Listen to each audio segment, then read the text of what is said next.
সবাই, আশা করি ভালো আছো, আমিও ভালো আছি। তো সকালবেলা দেখো বৃষ্টি নেমে গেছে। একটু আগে কিন্তু বৃষ্টি ছিল না, প্রচণ্ড পরিমাণে মেঘ ছিল, তাই এক্ষুনি এই যে বৃষ্টিটা নেমে গেল। তো আমি ঘরের কাজগুলো করছি, বাইরের কাজগুলো আর করতে পারবো না। এই যে ফুল রয়েছে গাছে, দেখো ফুলগুলো আজকে আমি তুলতে পারবো না, দেখেছো? কারণ এই বৃষ্টির মধ্যে কীভাবে নামবো? সকালবেলা তো স্নান করে ফেলেছি, কীভাবে নামবো বলো এই বৃষ্টির মধ্যে? বৃষ্টিটা না থামলে আমার আর ফুল তোলাও হবে না, পুজো থালা বাসনও মাজা হবে না। বৃষ্টিটা থামুক, তারপরে এই দেখো ঘরের সামনে জলও দিতে পারিনি, ঘরটা ঝাঁট দিয়ে এখানে রেখেছি। এবার বৃষ্টি না থামলে কিছুই করা যাচ্ছে না। চলো এটা খুলে দিই, জলটা বেঁধে আছে তাঁবুর উপরে।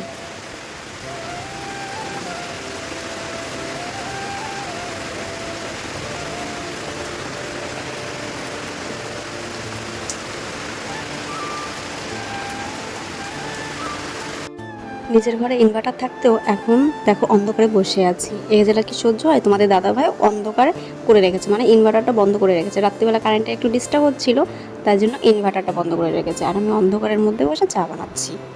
আর এইদিকে কিন্তু কারেন্টটাও নেই, কারেন্টটাও চলে গেছে। আর সকাল থেকেই সেই জোর বৃষ্টি। আগের দিন সকালে বিদ্যুৎ চমকেছে, মেঘ ডেকেছে, কিন্তু সেদিনকে বৃষ্টি হয়নি। কিন্তু আজকে ভোরবেলা থেকে প্রচণ্ড পরিমাণে বৃষ্টি শুরু হয়ে গেছে। আর সকালবেলা ফুলটা তুলতে পারিনি, এখন আমি একটা গামছা নিয়ে আমি ফুল তুলতে বেরিয়ে পড়েছি।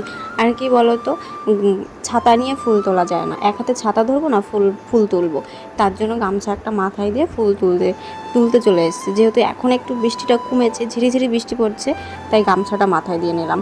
তারপরে এইদিকে পুজোর থালা বাসনগুলো মেজে নিতে হবে। তার আগে ভাবলাম যে সিঁড়ির সামনেটা একটু জল দিয়ে ভালো করে ধুয়ে নিই, কারণ এই সিঁড়িটা পাড়িয়ে পাড়িয়ে তো সবাই ঘরে যাবে, তাই কাদা ছিটে আছে, তার জন্য সিঁড়িটা আগে জল দিয়ে ভালো করে ধুয়ে নিচ্ছি। হ্যাঁ, একটু হয়তো কষ্ট হয়, তার থেকেও কি বলতো, একটু পরিষ্কার পরিচ্ছন্ন করে থাকাই ভালো। আর যে এই কাদাগুলো যদি ঘরে নিয়ে চলে যায় সবাই, তাহলে আমারই আবার কষ্ট হবে, ঘরটাকে ভালো করে আবার মুছতে হবে। একবার তো মোছা হয়ে গেছে, তারপরেও যদি আবার মুছতে হয় প্রচণ্ড পরিমাণে কষ্ট হবে। তারপরে তুলসী মন্দিরটা মুছতে চলে আসলাম। আর তুলসী মন্দিরটা মোছা হবে না, জল দিয়ে ভালো করে ধুতে হবে, কারণ কাদা বৃষ্টিতে একবারে পুরো হয়ে গেছে, নোংরা হয়ে গেছে। বৃষ্টিটা একটু থেমেছিল, তার জন্য আমার সব কাজগুলো হয়ে গেছে। এই যে তুলসী মন্দির মুছে ফেলেছি। ওয়াও, দারুণ লাগছে মোবাইলে ভিডিওটা, কত সুন্দর লাগছে। আর এই যে আমি এখনো মাথা আছড়াইনি, তো চলো মাথা আছড়াবো। ছেলে এখনো ঘুমোচ্ছে। দেখো গাছগুলো কত সুন্দর সতেজ হয়ে গেছে সব, একদিনের বৃষ্টিতে, বুঝেছো কত সুন্দর হয়ে গেছে। দেখো আমাদের গাছের ডালিমগুলো দেখো,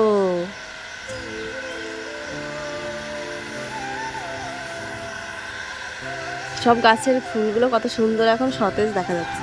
তো চলো ঘরে যাই, ঝিরিঝিরি এবার বৃষ্টি পড়া শুরু করে দিয়েছে। এই দেখো ঝিরিঝিরি বৃষ্টি পড়ছে, আর মা পুজো দিতে চলে গেছে ঘরে। চলো, ওই যে মা পুজো দিতে চলে গেছে, আমি সব কিছু ধুয়ে টুয়ে দিয়েছি, ফুল তুলে দিয়েছি, মা এখন পুজো দিচ্ছে। আর মা পুজো দিচ্ছে বৃষ্টিতে ভিজে ভিজে, বৃষ্টিটা কিন্তু পড়ছে, আর আমি সিঁড়ির সামনে দাঁড়িয়ে আছি আর এইখানে জল খাচ্ছি। এখানে প্রথমে তুলসী মন্দিরে পুজো দিল, তারপরে যাবে হচ্ছে দাদুর ঘরে। দাদুর ঘরে হচ্ছে পুজো দিতে হয় প্রত্যেক দিন।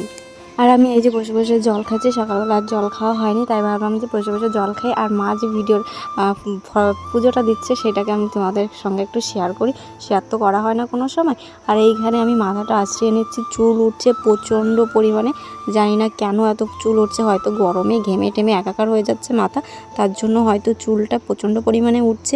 ভেবেছি যে চুলটা কেটে ফেলবো, কিন্তু চুলটা কাটা যাবে না, কারণ কি বলো তো, আমার লম্বা চুল খুব ভালো লাগে, আর তোমাদের দাদাভাইও বকা দেয় চুল কাটলে।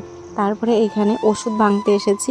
আর কি বলো তো, দিদিমাকে ওষুধ দিয়েছে, সেই ওষুধটা এখন খাওয়ানো হবে। মা খাওয়াচ্ছে একদিকে, আর আমাকে বললো যে ওষুধটা ভেঙে নিয়ে আসো, দিদিমাকে ওষুধটা খাইয়ে দেবো। তাই আমি এখানে ওষুধটা ভাঙছি, কারণ ওষুধটা অনেকটা বড় ছিল, তাই তাই সেখানে ওষুধটা ভাঙতেও আমার কষ্ট হচ্ছিলো, কারণ ওষুধটা প্রচণ্ড শক্ত ছিল, তার জন্য। আর হ্যাঁ, এইখানে দিদিমাকে মা খাওয়াচ্ছে। শুধু একটা কথাই বলবো, এরকম মা বাবাকে কেউ কষ্ট দিও না। এইখানে দিদিমা অনেক দিন ধরে তার মেজো ছেলে বাড়িতে থাকবে বলে দিয়েছিল, কিন্তু সেই মেজো ছেলে তাকে রাখতে রাজি না, বলে যে আমাদের পায়খানা বাথরুম নেই ঠিক মতন, তাহলে তোমাকে রাখবো কীভাবে? এটা কোনো কথা? তোমার মা শেষ বয়সে তোমার কাছে যেতে চেয়েছিল, কিন্তু তুমি তাকে রাখলে না। এখন তোমার মার পরিস্থিতিটা দেখো, আর তোমরা একটু ভাবো যে মাকে রাখতে অরাজি, এই হচ্ছে ছেলে। এরকম ছেলের থেকে তো না থাকা অনেক ভালো, অনেক ভালো আমি তো মনে করি। তারপরে এখানে আমি মিক্সচার করতে এসেছি। আজকে যেহেতু একটু বৃষ্টি নেমেছে, তাই বাবা ভাবলো যে একটু মাংস নিয়ে যাই। আর মাংসের কথাই যখনই বলেছে তখনই ভাবছি বিরিয়ানি বানানো যাক, কারণ বাড়িতে বিরিয়ানির চাল আছে। তাই ঝটপট করে একটু বিরিয়ানিও বানিয়ে ফেলবে মা। কারেন্টের ঠিক নেই, তার জন্য আমি মিক্সচারটা করে নিচ্ছি। কারেন্ট আসলো এই মাত্র, আর তার জন্যই ভাবলাম যে চলো আগে মিক্সচারটা করে নিই, তারপরে দেখা যাবে বাকি সব কাজ। তাই এখানে মিক্সচারটা করে নিয়েছি। তারপর আমি বানিয়েছিলাম একটু গোলা রুটি। আর গোলা রুটি দিয়ে আমার তো পেঁয়াজ দিয়ে লঙ্কা দিয়ে খেতে ভীষণই ভালো লাগে, সে গোলা রুটি হোক আর এমনি রুটি হোক, আমার পেঁয়াজ লঙ্কা হলে আর কিছু লাগে না। তাই আমি বসে বসে একটু খেয়ে নিচ্ছি। তো তোমাদের কি আমার মতন খেতে ভালো লাগে? তোমরা কমেন্টে অবশ্যই জানাবে। আমার কিন্তু বেশ ভালো লাগে, আর আমার ছেলেও দেখি এখন আমার মতনই খাওয়া শিখে গেছে। তবে ছেলে একটু ডিম ভাজা হলে ওর আর কিছু লাগে না, ও ডিম ভাজা দিয়েই খেতে পারে বেশ। তো ওকে ডিম প্রত্যেকদিন দেওয়া হয় না, কারণ আমার ছেলের গ্যাসের প্রবলেম আছে ছোটোবেলা থেকেই। তার জন্য ওকে ডিম ভাজা অতিরিক্ত দেওয়া হয় না। ডিম ভাজা, দুধ, তারপরে ডিম সিদ্ধ এইসব খুব কমই খাওয়ানো হয়, মানে লিমিট রেখে খাওয়ানো হয় আমার ছেলেকে। আর তারপরে এখানে চলে এসেছি মাংস ধুতে। মাংসটা কী হয়েছে বলো তো, বাবা কিন্তু অনেক সময় এনেছে, ধুতে মনে ছিল না জানো তো আমার। তারপরে মা বলছে কি যে তুমি কি মাংসটা ধুয়েছো? আমি বলছি না মা, মনে নেই। মানে মা রান্না বসিয়ে দিয়েছে, এদিকে আমি মাংসটা ধুতে ভুলে গেছিলাম। তারপরে ঝটপট করে কলে চলে আসলাম যে মাংসটা আগে ধুয়ে নিই। এবার ছেলেকে ডেকেছি। একটা কাক আমাকে ভীষণ জ্বালাতন করছিল। ছেলেকে বললাম বাবা কাকটা ভীষণ আমাকে জ্বালাতন করছে, একটু তাড়িয়ে দিয়ে যাও।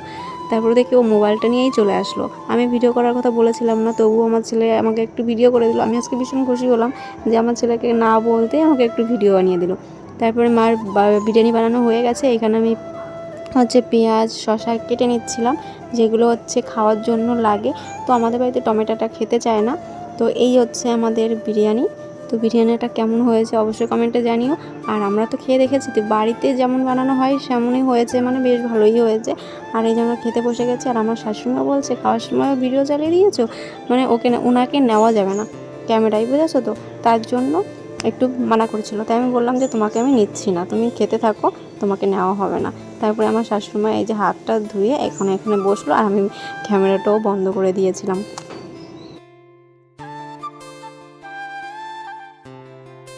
তারপর সন্ধ্যার সময় তোমাদের দাদাভাই দেখো দুধ চা বানিয়ে আমার সামনে নিয়ে আসলো। আর হ্যাঁ, আমার ননদ এসেছিল, তো আমি ঘুমিয়েছিলাম, তার জন্য তোমাদের সঙ্গে শেয়ার করতে পারিনি। তো ও যখন চলে যাচ্ছিল, মানে যখন খাওয়াচ্ছিল পুচকুকে, তখনই আমি ঘুম থেকে উঠেছিলাম। আর পুচকুমার একটু দুষ্টুমি করছিল, তার জন্য আমি ভিডিওটা করতে পারিনি। ওর সঙ্গে আমিও একটু দুষ্টুমি করছিলাম।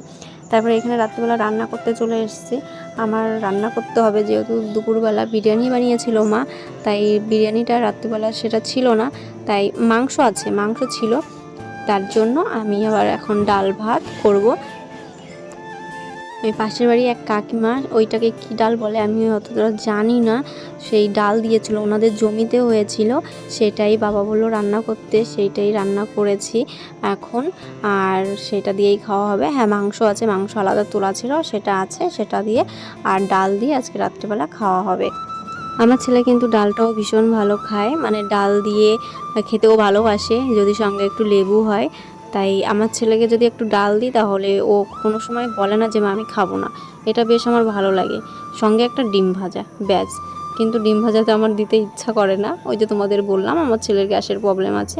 তো রান্নাবান্না কমপ্লিট করে খাওয়া দাওয়া করে থালা বাসন ধুয়ে টুয়ে মেজে রেখে চলে এসেছি। আর দিদিমাকেও খাইয়ে দাইয়ে ঘুম পাড়িয়ে দিয়েছে, আর এখন আমরা ঘুমোতে এসেছি। তো মাথায় ভাবলাম একটু তেল নিয়ে চুলটাকে একটু ভালো করে বেঁধে নিই। আর চুলটা তো প্রচণ্ড পরিমাণে উঠছে, তাই ভাবলাম একটু চুলের যত্ন করা যাক। তো চলো আজকের ভিডিওটা কেমন লাগলো, ভিডিওটা যদি ভালো লাগে অবশ্যই কমেন্টে জানিও। আর যারা এখনও পর্যন্ত আমার চ্যানেলটিকে সাবস্ক্রাইব করেনি তারা সাবস্ক্রাইব করে দিও, যারা ফেসবুক থেকে দেখছো তারা ফলো করে নিও। আর তত সময় সবাই ভালো থেকো, সুস্থ থেকো, সবাইকে ভালো রেখো, সবার সঙ্গে ভালো ব্যবহার করো, এটাই কিন্তু মানুষের আসল পরিচয়। আমার ছেলে এখানে পড়ছে, আর উকি মেরে কি দেখছে আমি নিজেও জানি না। তো চলো সবাই ভালো থেকো, আর সবাইকে